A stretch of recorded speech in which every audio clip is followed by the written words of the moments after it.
Hello and greetings from Baltimore, Maryland, the home of the Peabody Institute at the Johns Hopkins University. My name is Abra Bush, and I'm the Senior Associate Dean of Institute Studies at Peabody.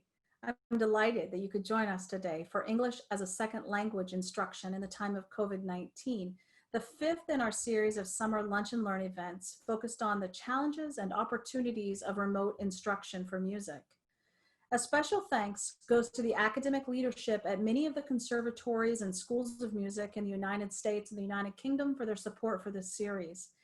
They graciously supported this crazy idea of mine for this and recommended a list of presenters who have done excellent work in the area of remote and online pedagogy. Before we get started, I would also like to thank several Peabody staff members who are joining us today and supporting this event. Adam Scalici from Peabody's production team will be in the background monitoring the webinar and working through any technical difficulties we may have. Patrick Wallen from the Dean's Office, Robin McGinnis, and Zane Forshee from Peabody's Launchpad will provide additional support and help me curate your questions. And finally, Joseph Montcalmo, Director of the Academic Technology and Instructional Design area at Peabody, will be here to answer anything regarding technology for instruction. A very special thank you to all of them. A few quick notes before we begin. Please hop into the chat and introduce yourselves, and be sure to send your introduction to all panelists and attendees. We'd love to hear from you and hope you will consider this an interactive session. The presenters will spend about half the session on their presentations, which they've prepared, after which we'll reserve the remainder of the time for questions and comments from you. Please place your questions in the Q&A area of the webinar. We'll curate those questions and ask them of the presenters. Should you have any technical difficulties, please go to the chat window and let Adam know. He'll be monitoring that window for any challenges you may encounter. And finally, the presenters have agreed to permit us to record this webinar and to post their slide decks to our Keep Teaching website. Those will be posted within 1 to 2 business days, should you wish to refer to it again or share it with any of your colleagues. So without further ado, I'm very pleased to welcome our guest presenters for today. Louise Borden serves as English as a Second Language instructor at the Colburn School. Larissa Fekete is director of the ESL program at Oberlin College. And finally, Amy Moniot is an English language fellow alumnus at the U.S. Department of State. Their full biographies may be found on the Peabody Keep Teaching website, should you wish to refer to them. Amy is going to go first. I will turn the mic over to her.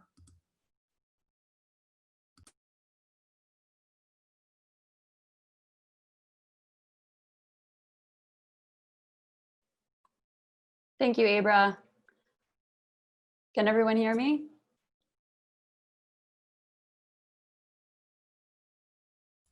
Yes. Great. All right. Thank you. I was muted at first. These wonderful technology issues. Fantastic. So thank you, Abra. I'm so happy to be here, and I hope that today we'll be able to share some things with you that will make this transition from in-person classrooms to online a little easier for all of us as we look at what we will continue to do in the fall semester with our ESL students. So today I'm going to talk to you about building learning communities from a distance. This is something that's very easy to do when we have our students near and dear to us in the classroom, and has become quite much more difficult as our students move from physical beings in our classroom to talking heads on our screen like we are here today. So again, my name is Amy Moniot. I am a former English language fellow through the U.S. Department of State. I was most recently at Mandalay University in Myanmar. I was evacuated in March due to COVID-19. I'm now at home in Cleveland, Ohio, but hoping to return to Myanmar as soon as it's safe to do so. Great. So we're going to be working today with the basic community of inquiry model. This may look familiar to you from Garrison, Anderson, and Archer in the year 2000. And what I really want to focus on today is building social presence in our classrooms. So social presence is one of the 3 presences that's so important for building a community of inquiry within our classrooms, so that our students feel comfortable sharing their own ideas and opinions, but also building ways that they can inquire within each other and within the teacher. So just to give a quick refresh on what social presence is and looks like, it's your students' abilities to assert their social and emotional selves, view their classmates as real people and not just talking heads on our computer screens, and to communicate openly in an online environment. So those are the things we're going to be focusing on throughout my presentation today. My first tip for all of us is to embrace the awkward. We cannot pretend that I am not sitting here in my home and you are sitting there in your home, and we may have children and neighbors and dogs happening all around us. And so I encourage everyone not to pretend that this isn't happening. Our students know it's happening, we know it's happening, and it's not going to be the same as a classroom situation. So my very first day of class this summer, teaching a speaking and learning class, I asked my students to leave their screen for a moment and go find something in their home that began with a letter of the alphabet I called out. One of the letters I called out was O, and I happened to see my dog Ozzy walking by in the dining room, so I went and grabbed him. It was a really nice moment. Some of my students also then brought their dogs into the screen. We met a daughter whose name began with O, and we were able to see each other as real people in this moment, recognizing that we are not in a classroom, we are in our homes, but we are still real people in this context. So next I want to talk about how we can challenge norms of social presence through writing. I'm going to walk you through a writing project that I've been doing for several years and had to adapt for an online environment. So some of the challenges that we have with writing, even in the classroom, is that students see this as a solitary one-way product. They write a paper, we read the paper, we give them a grade, and that is the end. So I've been working throughout my career in building this idea that these are not true facts about writing. The writing is a process and that it is something that can happen within the community of inquiry. So I'm going to walk you through how we can transfer this challenge into an online environment. The basic assignment is a compare and contrast paragraph. My students write a compare and contrast paragraph about one song as performed by two different artists. And this adapts well to the conservatory environment. This is where I first workshopped this assignment. And my conservatory students loved it because they usually chose a performance that they were working on in their performance studies classes and were able to analyze two very different performances by two different performers. So we're going to work on building social presence by sharing observations, analyzing reactions, responding to classmates' experiences and reactions, and then creating personal and meaningful content. So the song that I chose this time to talk about is Summertime, because it's summertime and here we all are. And the very first part of this experience is that students have to share something in common. So while students may later on work on their own content, initially, we worked together on the same song as performed by two different performers. I chose Summertime. As you know, Janis Joplin performed this in the 1960s in a live performance, and it's a really interesting performance. It's very unlike the performance as done by the actor Blackwell in the original Broadway production of Porgy and Bess. So the two of these songs, same song, technically speaking, but extremely different performances given by the two performers.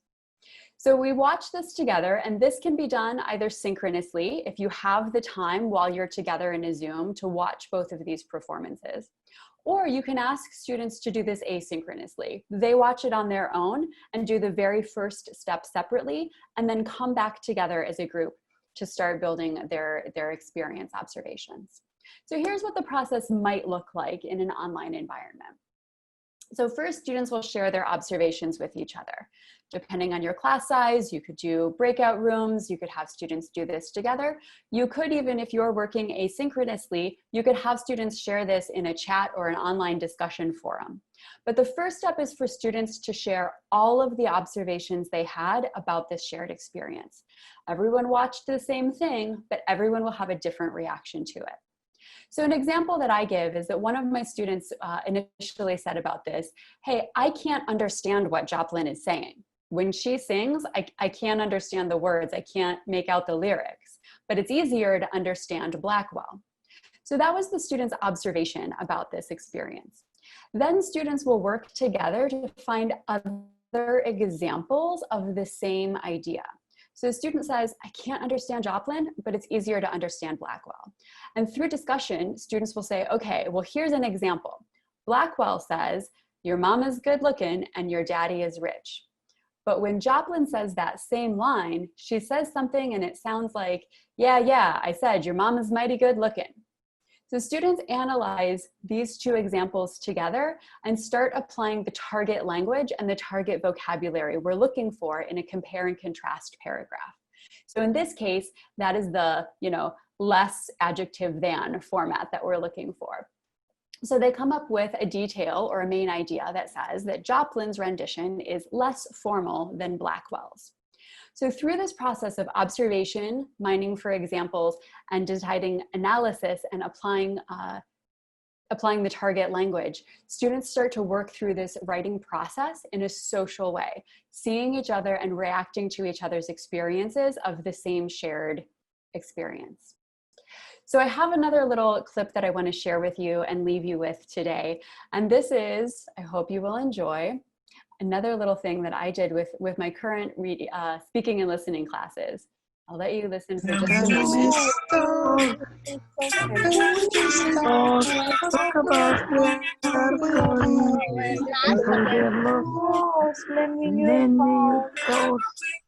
All right, so I hope you enjoy that beautiful rendition of Talk by Khalid. This summer, my students decided that I gave them 3 choices for songs to learn together. And we went through a series of exercises with this. First, we listened to the song and they had to write down everything that they heard and share with each other. And that was an excellent experience for them to be able to express to each other what they could and couldn't do at the very beginning. Then we learned songs together, we read the lyrics together, we read it popcorn style, we had students doing solos, we had students forming ensembles to perform different verses of the song, and then finally they allowed me to record this experience for you to take a peek at this. So this is, again, something that you can do so that students see each other as real people within the classroom. You can see some of them are smiling, some of them look confused, but it was something that we had as a shared experience to really help us develop our own classroom community. So these are the references that I used while I was preparing this presentation today. As Abra said, we'll be sharing our slide decks with you, so you'll be able to access these later on. Thank you so much for your attention today. Thank you for the work that you're doing to continue the education of our students throughout this crisis. I'm so excited to hear next from Louise Borden, who's going to be talking about ways that we can help our students with presentation skills, even in an online environment. Thank you. All right, thank you, Amy. I'm going to just share my screen.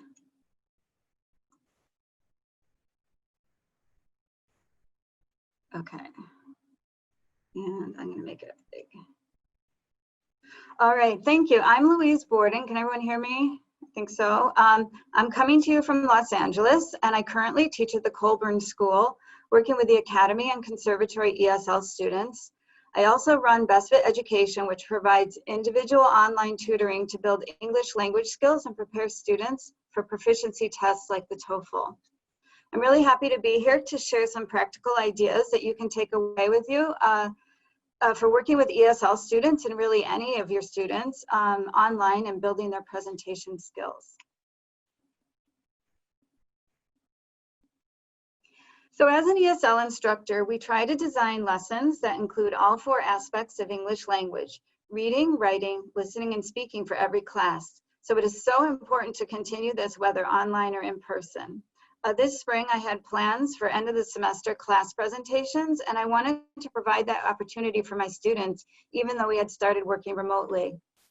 Public speaking is especially challenging for our ESL students anytime and anywhere.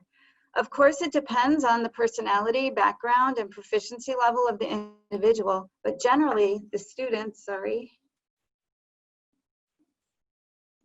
they're reluctant to speak. Oops. They're reluctant to speak up in a classroom. In addition, there are some common problems that come up during the ESL presentations, such as the presentations are too long with too many words, and they rely too much on their script, and they don't keep eye contact, and they don't keep their audience's attention. On the other hand, they can also be too short with not enough information. The volume is too loud or too quiet. Because a formal presentation is scary, students often come into the presentations nervous and unprepared. Even though our students are musicians and know that practice is necessary to make improvements, they don't know how to practice in an effective way to be able to present in front of a class and keep their attention. If we can guide our students by teaching them a more concise, engaging presentation style, that keeps the audience's attention. It will not only help them build oral language and communication skills, but also increase their confidence, which helps in the classroom and out, and promotes personal growth. This is where the PechaKucha style of presentation can be introduced as a tool to build public speaking skills. PechaKucha is an onomatopoeic Japanese word which roughly translates as chit-chat. It's a really simple concept where you show 20 images that auto-advance and you speak for 20 seconds on each image. This was developed in 2003 by two architects in Japan who wanted their architects to show more and talk less during their presentations. And this patented form is now being used in academic, work, and social settings. And there are PechaKucha nights held all over the world, much like open mic nights. So this is a kind of presentation I had my students prepare this spring, and here are a few quick tips about creating an effective one. First, students should have a topic that they choose that they're really interested in and have something to say about. That being said, we did academic topics. We were writing argumentative essays, so they made their topic presentation on that. For the design, keep it really simple. Figure out the main points you want to make and create a storyboard and outline the slides. Keep the slides visually simple with just a few words and few visuals. Less is definitely more.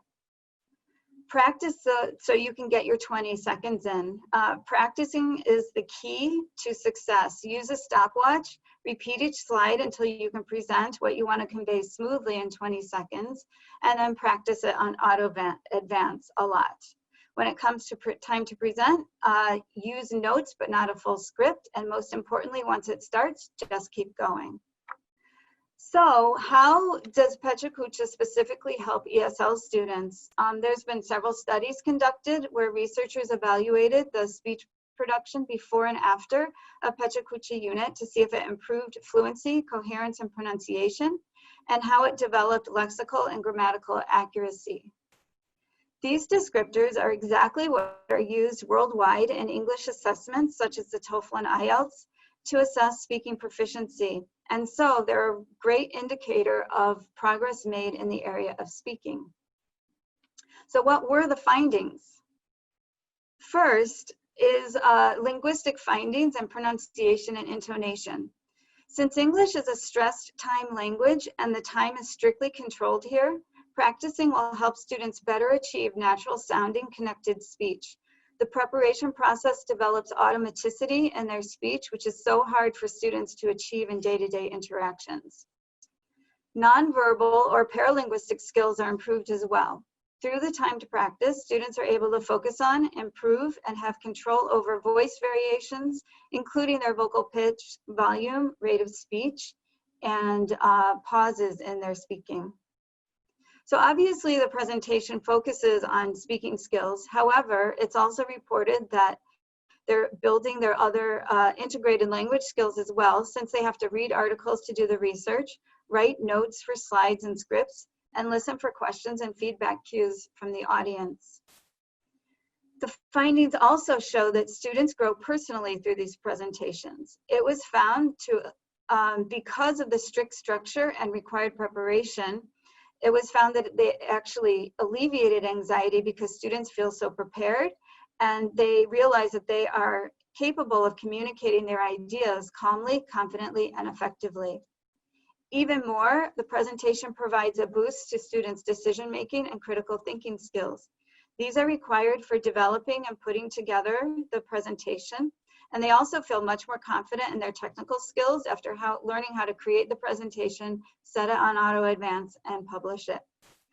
I was able to notice most of these positive effects in my own students. I believe that almost all levels of English learners are able to participate in and benefit from the experience of creating a PechaKucha, from low intermediate up to a native speaker.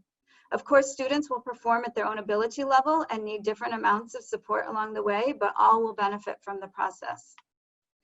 I asked my students and invited Zoom guests to reflect on the PechaKucha assignment, and all the students responded very positively to the experience and were well aware of the work, how the work was improving their skills. To a person, they were more prepared and spoke more fluently than I had expected them to, considering the circumstances. So you may have noticed by now that this is a PechaKucha presentation, my first. I hope you have some ideas about how you might be able to implement this in your class, ESL or not any class. I'd be happy to share my slide presentation. I believe they have a link here. And my presentation grading rubric, the information that I use to present this to my students. And you can feel free to contact me through my Colburn or Best Fit Education email. So thank you very much. And next, Larissa will be talking about redesigning a lesson for remote learning. Thank you, Louise. I'm going to go ahead and share my screen.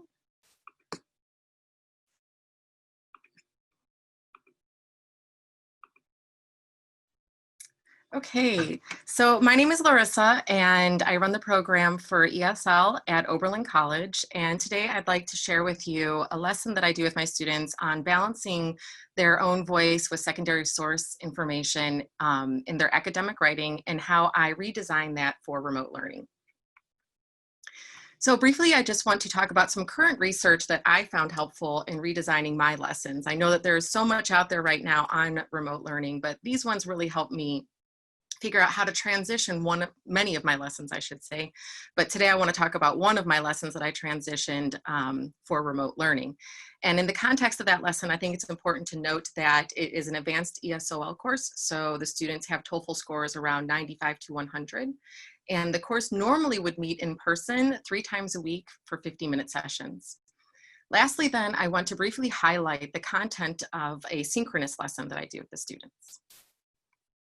So in my research, I found that using the learning management software to just house your videos and documents wasn't enough, and that I could actually use it to engage students in this community of inquiry that Amy was talking about. And through discussion boards and voice threads, the students were then exhibiting their social presence. Also, what was really helpful for me was to not think about a 1-to-1 ratio for my classroom teaching versus remote teaching. I didn't have to do 1 hour and 1 hour. I could use various modules and break up my courses in different ways in order to transmit the same information. It also, in speaking with my students, I found out that it was really helpful for them if I would give them everything for the whole week at one time, all of the content and assignments, so that they could plan their week accordingly around the restrictions that remote learning presents to them. Also, one of their biggest frustrations was when they weren't clear about what they were supposed to be doing and when they were supposed to be doing it. So being very specific about the tasks and due dates and their roles was something else that they really wanted. Also, having a consistent format from week to week really helped them move through the process seamlessly. So in taking all that information, I looked at a week's lessons, which I have on one side of the screen, and where I would teach 3 different lessons. I broke them up and found that I teach 3 lectures with 3 workshops. I did some modeling and some guiding. So when I took those lessons and then reanalyzed them into synchronous and asynchronous activities, I found that I would just use my synchronous time for the direct instruction of the new content. So the idea was that this would be the most cognitively challenging for my students, and then they would need me in that moment and they would be able to ask questions in that moment. It also allowed me to have time for them to do collaboration with the content and practice. And that collaboration then again is fostering that community building. Then asynchronously, I could use discussion boards and modeling. The students would do research and exploration on their own. They could even review on their own. And when they're working on their assessment, I would offer office hours for them so that they could get that guided experience if they still needed it. So with this idea in mind of how I was going to do my synchronous and asynchronous instruction, I put together first, I would put together the lesson objectives for the students. And I like to do this for them in a reflective activity of can-do statements so that they can see where they are in mastering of the content. After I give them the objectives, I then give them this kind of structure. I use the Monday, Wednesday, Friday because that's what they're familiar with our in-person instruction. But I also break it up in numbered activities so they know what they're supposed to do, and I add due dates so they know when it's due by. So for the specific lesson, we start with a discussion board where students are asked to engage with each other about how they know a musician is famous. And then after that, they watch a video where I show them how to use Grove Music Online and other databases to do research about musicians. Then I ask them to research a musician they have chosen for their final project and find one paragraph in Grove Music Online that they think proves that the musician is famous. And then they can, on their own time, review previous videos that I have done on incorporating research and argumentation in case they weren't still clear on that content. With that done, then we meet for our synchronized instruction. And I'm going to take you through that in the next slide. But briefly, I show them how to analyze the premises of the paragraphs they've chosen, and then how to incorporate multiple sources into that. And then students break out into breakout rooms where they can collaborate together and do a line-by-line analysis of the paragraphs they have brought for the class that day, and decide if that information proves their conclusion or if they're still missing information and need to do more research. When they're in the breakout rooms, myself and I have a writing associate for the class, we go in and out of the breakout rooms, not only to address any issues they might be having, but also to make sure that they're engaging with each other. All too often, I would go into a breakout room and it was completely quiet. No one was talking to each other. So again, reminding myself that I have to be the person that's instigating the building of community for them. After we have our in-class session, then students can go back and continue doing research on their own and make virtual appointments with our librarian, and they work on writing their assessment. Again, I offer office hours for them so that they can meet with me if they have any questions. So with this, I do the direct instruction for them. I like to try and make it this visual presentation for them, where the highlighted content represents a typical student's voice, and the unhighlighted section would be the secondary source information. So oftentimes students, when they're incorporating information into their writing, they start by doing the long quotes. They have one sentence of their own voice to introduce a really long quote. And showing them this way, I show them how it's not balanced between source information and voice. And a way to help balance that is to use paraphrasing. So in the next one, we have more highlighted content, which helps it become more balanced. But the problem is the red highlighting, where it is bad paraphrasing, where the students may have only changed one or two words. So in order to avoid that, I take the students through doing a line-by-line analysis of their premises to make sure that they're really proving what they want to say. And if they're not, to go out and get more information and include those sources so that you end up having the good paragraph where it's balanced in voice and sources and you have multiple sources. So in order to do the premise analysis, one example is this one that I use with a sentence from Grove Music Online about Beethoven, where it talks about him writing his most sublime works at the end of his life. And I talk to students through how using a specific example is better proof than just the statement alone. So then we find his Ninth Symphony. And then I'd walk the students through, well, how was it received when it first came out? How is it received today? And finding additional sources to prove that, and then incorporating that into their writing. In taking this process from the paragraph level and really doing a line-by-line analysis, I find that it has helped my students really hone the skill of incorporating source information in their writing in a more meaningful way. And then they translate it into their longer papers that they end up writing for me. And then in doing the transition from my in-person instruction to this format for teaching remotely, I found that I was able to use my existing lessons and I didn't have to reinvent the wheel. I would just break them up into different modules, and when I was recording my lectures, I would keep them short. That helped me not have to set aside too much time for recording, and it also helped the students when they wanted to review items.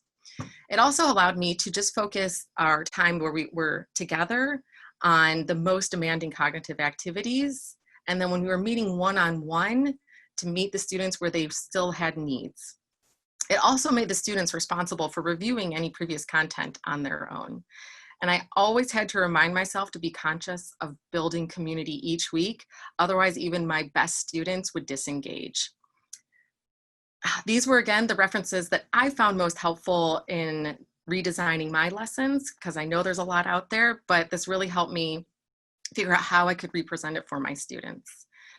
That is all I have, and I believe now we're going to move to the Q&A session with Abra. Thank you. Thank you all so much for these tips and strategies that you've been deploying in your own classes. I think for many of us in the music field who teach students whose native language is not English, some of these same things would be very valuable in musicology courses or in theory courses, or for those of us that have liberal arts embedded in our schools. And so I'm grateful to all of you for these wonderful techniques that you've talked about. There are a couple of questions in the Q&A, but I want to remind everyone who's on this webinar that if you do have questions for the presenters or questions about academic technology as it relates to what they've been talking about, please put those into the Q&A so that we can get those questions addressed.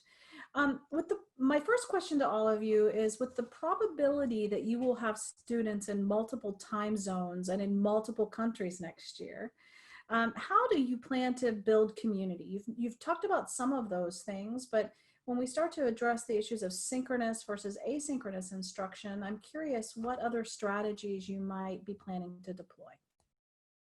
And any one of you can answer. I'll start because I have a really short answer, and then I'm going to kick it to Louise and Larissa, because I think that they have the multi-time zone issue a little bit more than I do. So I am still running some of my programs in Myanmar. And so what I really want to say to everyone is, like, hang in there.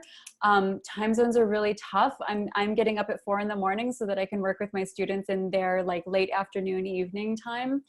And, like, this is tough, guys, but, like, hang in there.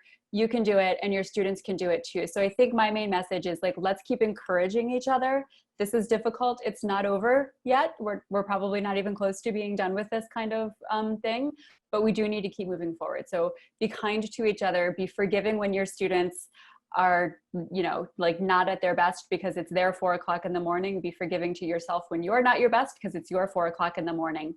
And so be kind and generous with each other. And that's what I'll say. And now I'll kick it over to Larissa and Louise, who I think probably have more practical tips. Well, I'll go. So I'm pretty fortunate. I have very small groups. Colburn is small, and so I have small groups. And from what I understand, next semester, most of my students are located in Asia.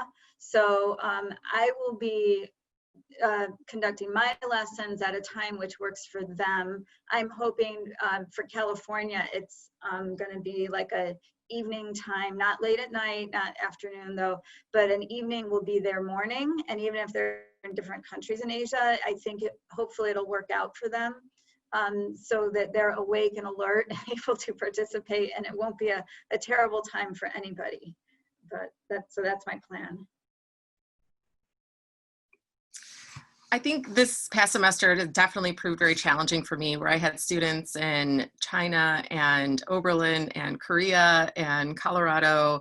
So it definitely was not easy and had to take some redesign and rethinking. One technique was, I used the Blackboard platform for my classes and using that as a way for students to engage with each other. It was also making smaller, like, cohorts in the classroom that were in similar time zones so that they could do group work outside of class, whether they were working collaboratively in a Google document or on a discussion board, or even just in some instances, I had them record videos of their own Zoom meetings that they were doing together. So that also helped them still engage with each other within different time zones. And then again, dividing up the class so that I only made them come together during one really inconvenient time for everyone, so that we could use that one time wisely and then use the other modules throughout the week to complete the instruction. So it's definitely difficult. And as Amy said, there are students that are, taking class at 4 o'clock in the morning and they don't want to turn on their video, and I don't blame them. They're probably still in bed, wiping the sand out of their eyes. So, being forgiving in those moments and just cheering them on for having made it into the classroom, I think is important. And as Amy also said earlier, embracing the awkward that we're all at home. So definitely. I want to add to that, Joe Montcalmo has been working with our faculty at Peabody on synchronous versus asynchronous strategies. And so, Joe, I'm curious what your thoughts are here on this issue of time zones and the challenges I think many of us are going to encounter in all areas of music instruction next year. Sure. I mean, I think the answers that you all gave already were really excellent and really cover a lot of the things that we're talking to our faculty about. You talk about the live sessions, doing those maybe once a week instead of 3 times a week, and moving some of that to the asynchronous format, making sure that those live sessions are recorded, and being a little bit more forgiving for students who can't make it. You talked about video being on and off. Sometimes it's a student preference, sometimes it's a need, because we don't know where they are or what the context is where they are. So making sure that you leave avenues open for students to get in touch with you about why they may or may not want to have video on, and trying to create some form of equity there so that it doesn't make students uncomfortable who can't turn their video on for whatever reason. And then adding to that office hours at different times on different days. So you talked about getting up at 4 in the morning, maybe doing that one day and doing 7 o'clock at night another day, so that students in different time zones could all have a chance to be in a live session with you, even if they can't make the live sessions. We also are using asynchronous chat tools more. So things like Microsoft Teams or Slack are things that you could use that, if you think about it, our students, that's much more their context, right? We use Blackboard as well, and we use the discussion boards, but if we want to have a little bit more informal conversation and a little bit more in where the students are comfortable, that's an easy way for them on any of their devices to jump in for 10 minutes and post a comment and get out, rather than having to log into a system and do all the things that go with that. So trying to create that community semi-asynchronously is also an option, I think.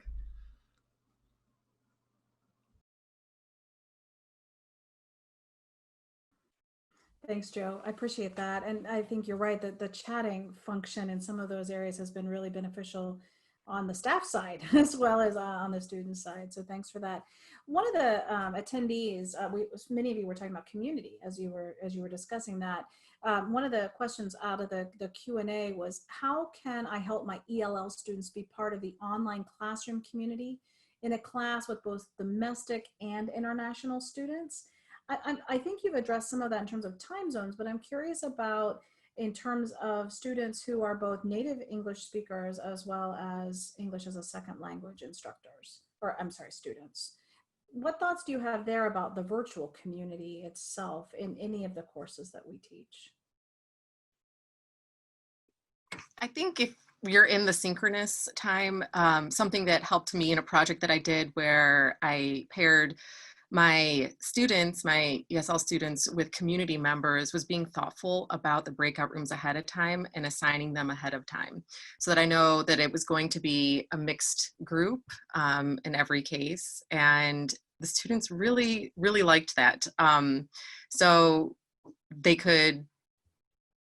they were basically forced to be speaking in English, but they were also engaging with the community member through their own lens. And they liked the smaller groups, and they felt more comfortable speaking in the smaller groups. Also, making sure that they had a specific task, not just saying, go say hi, but actually having, well, as Amy would say, building those experiences together. Like maybe they have to go on a little scavenger hunt or something like that on the internet or something. Those also helped build community between the diverse groups that I found helpful when I was doing this project. I don't know, Louise, Amy, if you want to add to that. Well, I think in any situation, it's important to, you know, even in a regular classroom, to try to have the non-native English speakers mix in with the, you know, with the Americans, because it's really easy, and especially in a small conservatory, to have little cliques of language groups go around. And I think, you know, because the classes are so small, that it's important to try to mix it in all areas, and the instructor should be really aware of the dynamics, and yeah, try to set those groups ahead of time. Don't just let the students pick their friends to be their groups, but try to mix everyone in so that everyone's being included. Yeah, I would also just add that sometimes, you know, ELLs actually really thrive in an asynchronous community building environment. So a lot of students who, you know, I use discussion boards a lot using the Blackboard modules, and a lot of my English language students really enjoy that because they have time to think about what they're going to say. Whereas in a live discussion, even on Zoom or when it was even, you know, in the live classroom, if we can even remember those days, they had a hard time like getting a word in because, you know, there's different cultural communication styles, or they had needed more time to compose their words before they brought it out. So it can actually be a benefit. I mean, not that we want to look for bright sides in a really horrible environment, but, you know, some of our ELL students might really appreciate the extra time that they get in an asynchronous community building situation. Thank I'm just you. going to echo that, Amy, that we had feedback from our musicology department where students were definitely, the EL students were preparing better for these pre-prepared discussions than they had before in the classroom, because they didn't have to worry about the conversation passing by the time they had contributed. So it was definitely a better dynamic for them. There were a couple of questions in the Q&A about the PechaKuchas. I've also heard called PechaKucha. So however that really is pronounced, I'm not sure, but so Louise, I'll turn to you. Incidentally, we've been using those at Peabody a little bit on the staff side for people to introduce themselves and to talk about what their departments do. So that's not a completely unknown term to me or a completely unknown idea. They're very cool. So thank you for demonstrating one as you did today. The two questions in particular that are out there are, for the practice of the presentations, how long were the courses and how many hours of instruction per week did you have with students to practice those PechaKuchas for the presentations? And then also Rebecca Marchand asked a question in the PechaKucha. Hi, Rebecca. In a PechaKucha slide deck with text, how do you thwart the student's tendency to want to copy everything off of the slide, other than or in addition to sharing the slide deck? So as far as instruction, I had mixed the lesson all in with we were writing an essay as well at the same time on argumentative essays. So I think it probably was about a 3 to 4 week kind of lesson altogether.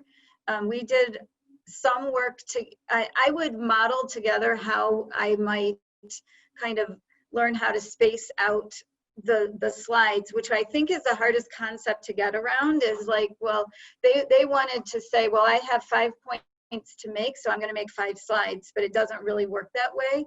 So I would have them like, okay, pick a topic, say your introduction, and we would on Zoom, I would have them all speak at the same time, and they would time themselves, like one person took 30 seconds, one person took 60 seconds to say the introduction. So then we would talk about how many slides do you need to introduce that. And then I also, the week before, we did a formal presentation and we invited guests to some of the dean and the provost came to watch, but which was great. And it made them really nervous. I wanted them to do it not just for me because it's, it's just us, and I wanted them to get a little nervous. So one thing I did was the week before I canceled our group classes, and I had them meet with me like for 20 minutes to go over the presentation so I could listen to them and talk about it.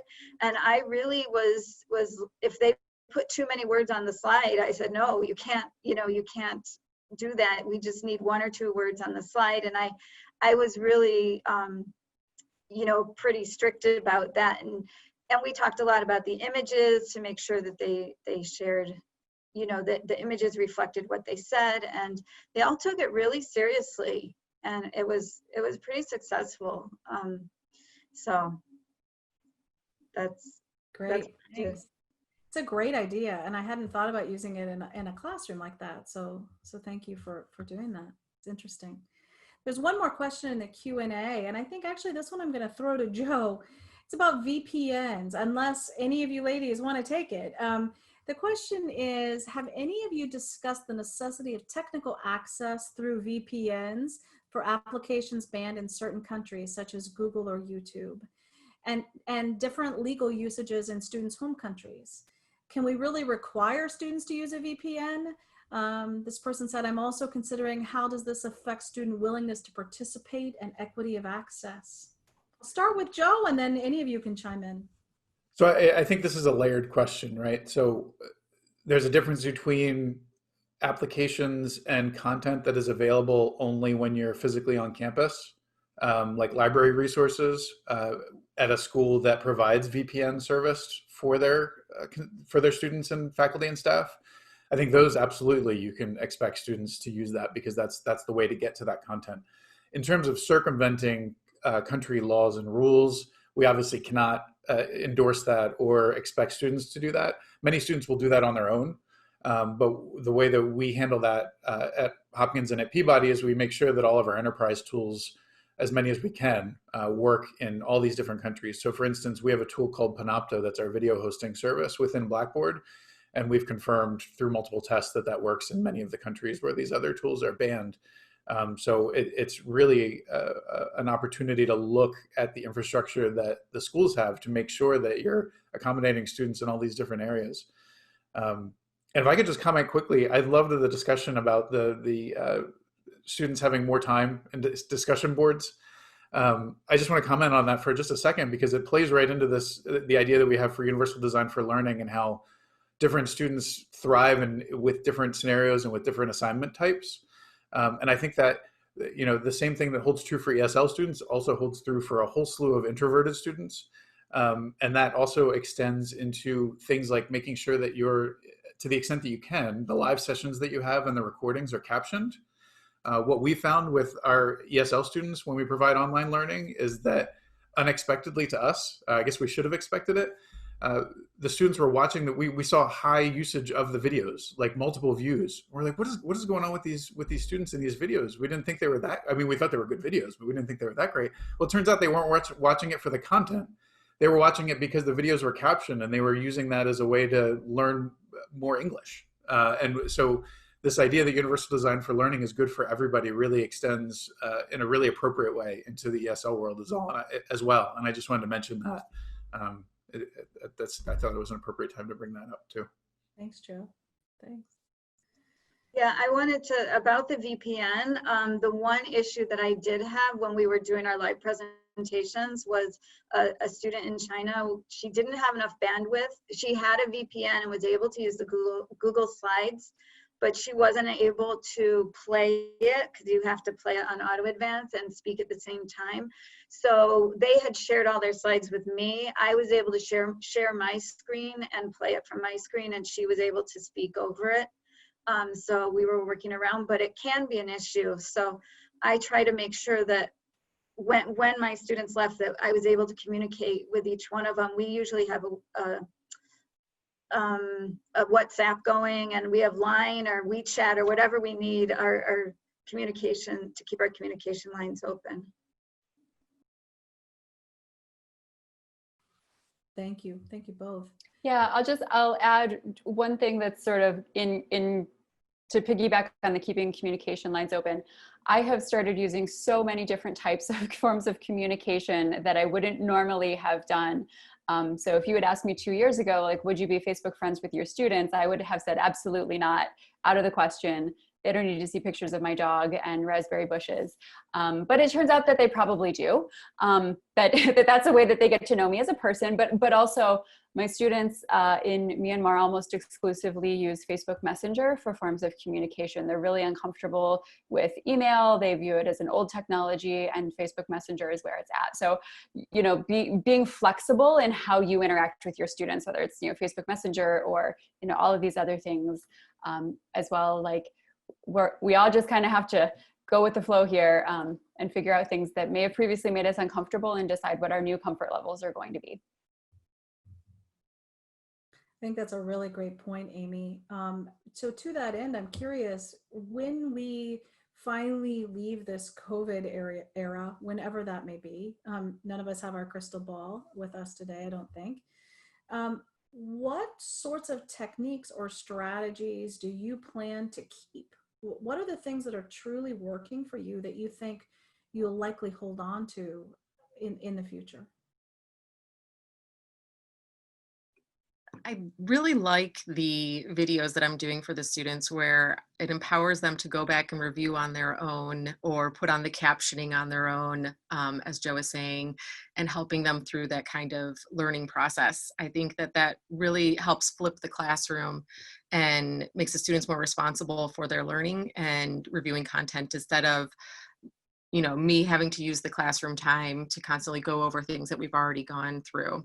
And then for students that are really struggling with content, the one-on-one appointments, obviously. But I think that that's something I'll definitely continue post-COVID. I don't know, Amy, Louise, what do you think? I completely agree that I think by putting your lessons online, we've all had to be much more thoughtful and kind of think out the process of the lesson plan. And that's a big benefit to our students. Instead of just walking in, let's do this, it has to be way more planned out, which for our ESL students, you know, coming into any class, not just an ESL class, to have the lessons really much more structured and all the materials out there that they can review is going to be a real help to them going forward. Yeah, I agree. I've instituted a lot more routine in my online meetings so that, you know, if we're meeting for an hour, my students know, you know, the first 3 minutes are this, then we're going to do, you know, a 10-minute thing, you know, and they sort of know where we're going to move through the lesson, and it helps them be prepared at the right moment so that they can jump in. But also add that another thing that I think is really going to come with me in a post-COVID world is the relationships that I'm building with students, because we are going through something difficult together. And I think that has brought us closer and allowed me to be a better teacher in a lot of ways, because they'll tell me something that's going on because we're sort of all in upheaval and all in crisis, whereas they might not have told me, like, hey, I'm having problems with this before, because they would have thought I'm the only one having problems. It's not appropriate to talk to a teacher about problems. But because we're all going through something really difficult together, I think students have been more willing to share when they need help. And I hope that continues. And I hope that that we all sort of learn how to reach out to each other a little bit more and build on that in the future. Thank you. Thank you all for those good thoughts. Since the onset of COVID-19, there's been an uptick in anti-Asian racism in the United States. How are you discussing this with your students? And I know many of you have a lot of Asian students in your classrooms or in your work. And what strategies have you deployed to support your students with these issues? I'll go first. So I think a couple different things that I've done with my students. One is for about 2 months, I would schedule a one-on-one time with all of them for like 10 minutes to just check in with them, not about school, but about how they were doing, how their family was doing, and really humanizing it from their aspect. You know, what were their fears, you know, and addressing, you know, for some students, their fears were they wouldn't be able to get home or that they can't come back. And, you know, like Amy was saying, building that connection with them and letting them know that I'm here for them. Something else that I've done, which I definitely don't expect everybody to do this, but I started taking a Chinese pronunciation course because about 95% of my students come from China, in an effort to always correctly pronounce their names. And then I've been working with our admin staff to kind of share those pronunciations with them so that students definitely feel more welcomed and accepted in our community. So those are two things that I think I will definitely continue doing for the students.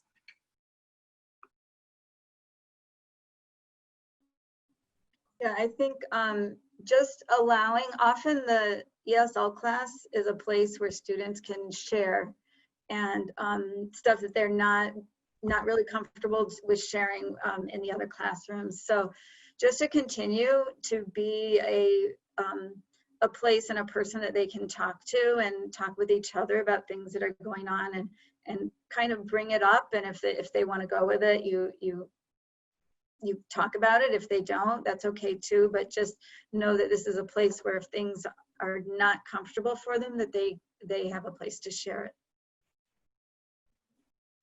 Yeah, my situation is a little bit different, but there is something I would like to share, and that is that I think that when students, especially international students, come to the United States, they may not understand a lot about the racial history of the United States. And so they may feel exclusively targeted because of this. And certainly there's lots of evidence to show that they are being exclusively targeted in this particular situation. But a conversation about what targeting race in the United States looks like historically might sort of bring the conversation into context for them, that we are not a country that has a very, that has a pristine track record on racial issues. And so sort of putting this case of discrimination into the context, into the greater context of our discriminatory history throughout, you know, before even they arrived here as a student and before COVID-19, that conversation may help them to feel a part of a bigger picture and part of a broader context.